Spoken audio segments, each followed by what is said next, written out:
Hi everyone, James Rath here. This video I really wish I didn't have to make, and this is actually my third time attempting to make this video, so it kind of just keeps hitting me the more and more I talk about it. Because I know some of you are unaware, there was a massacre in Japan last month, about almost a week and a half ago, and it happened on I believe the same day as the Americans with Disabilities Act of 1990. I don't want to get into the details of the massacre because I did that in the first take of this video and I feel like it just took up too much time, but I just want to talk about the impact and to kind of get you up on what happened. There'll be a link down below with an article, but basically a monster did a horrendous act. I used to work at this center for people with disabilities, a place that people felt comfort, felt safe, felt like a home, and felt cared for. But this individual who either left or was fired or quit that job 2 years later comes back, writes a letter to the Japanese parliament, and states that he wants... I'm just gonna have my phone read a part of the article which quotes the monster in question who did these acts. My reasoning is that I may be able to revitalize the world economy, and I thought it may be possible to prevent World War III. I envision a world where a person with multiple disabilities can be euthanized, with an agreement from the guardians, when it is difficult for the person to carry out household and social activities. I believe there is still no answer about the way of life for individuals with multiple disabilities. The disabled can only create misery. I think now is the time to carry out a revolution and to make the inevitable but tough decision for the sake of all mankind. Let Japan take the first big step. What kind of thinking? What does it take for someone to have thoughts like these? And especially to act upon, like this is ableism at its most extreme. Look, I deal with ableism a lot. Sometimes it's unintentional. A lot of times it is. And it's just, you know, a part of life. People are sometimes just unaware socially of things they're saying or doing, or... And I mean, that's where education comes into play, whether school system needs to better educate about people with disabilities to able-bodied people, or the media, or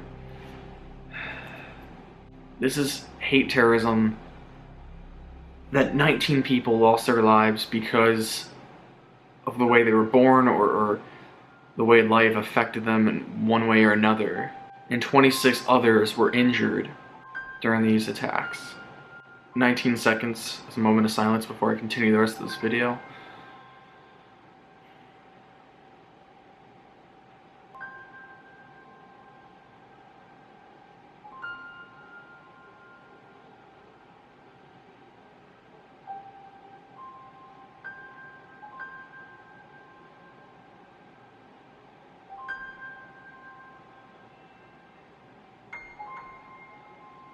I totally get and respect if some of you guys don't follow the same faith as me.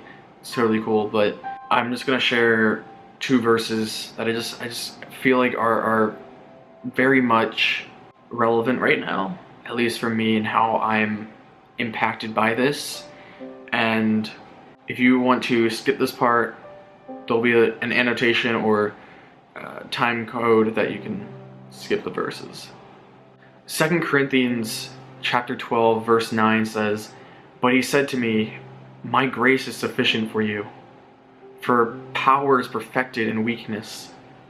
Therefore I will most gladly boast all of the more about my weakness, so that Christ's power may reside in me."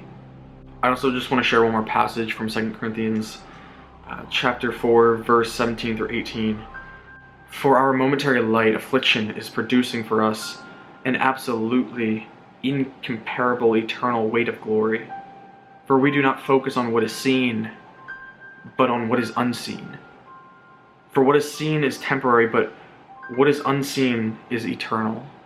I take pride in who I am. I take pride in my disability. I take pride that I open my eyes every day and I see differently than your average Joe. I do things differently. It makes me who I am. And so many other people with disabilities have this outlook on life. And a lot of them are struggling to find that outlook. A lot are feeling lost, and a lot of that has to do with the way that ableism affects people with disabilities on a day-by-day basis. I wasn't born with depression or anxiety, but it developed when I was younger because of the way that ableist kids would treat me, would target me. That took a while to overcome, to accept myself, and the more that we push this message, this disgusting narrative that people with disabilities are less than people who are able-bodied, that their lives aren't worth living. Movies like Me Before You, and just the way that the media treated this story. This is a massacre. This is huge. 26 people injured, 19 people murdered. People who were in their home. If something's happening in Europe or in the United States and one person's murdered, it's often headlining news depending on the scenario or the timing. But this happened right on the anniversary of the Disabilities Act of 1990. And that wasn't big news. That wasn't worth headlines, apparently. They may have seen an article here or there. The only people who I saw sharing this article were people within the disability community. Is ableism that real? I mean, I totally understand if you didn't see this article, you didn't see these articles, these news stories, because the ableist media just didn't care for it. They don't care. They don't think that's what's gonna make them money to share. For some reason, I don't get it. Apparently it's just not important. The poor representation of people with disabilities in the media is, in a way, really affecting you subconsciously about how the way that people with disabilities should be portrayed in real life, the way that we should be seen, the way that we should be looked down upon by able-bodied people. It's a shame. It really is. And so I think it really starts with what's happening behind the scenes. People with disabilities need to get behind the camera, need to get in front of the camera, we need to get involved in the media. We need to push for acceptance. We need to push for accurate representation. We need to demolish this subconscious ableist mentality that still exists today. And I mean, that's what I want to do. It's just, there needs to be change. This can't happen again. But the sad truth is that it probably will. I just encourage you to do what's right. And yeah, that's really all I have to say about this right now, because this story still just kind of chokes me up. And thank you guys so much for watching.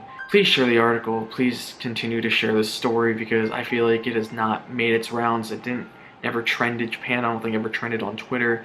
I don't know how this story was perceived in Japan, but I know over here in the West, I mean, we're putting France in the trending topic all the time. We're making our profile pictures on Facebook showing support and pride for France and for Germany, and it's just strange that this story has come and gone and is, for the most part, forgotten or never even noticed. That's about it. Bye. Hi, my name is Ricky Pointer, and I am a deaf YouTuber.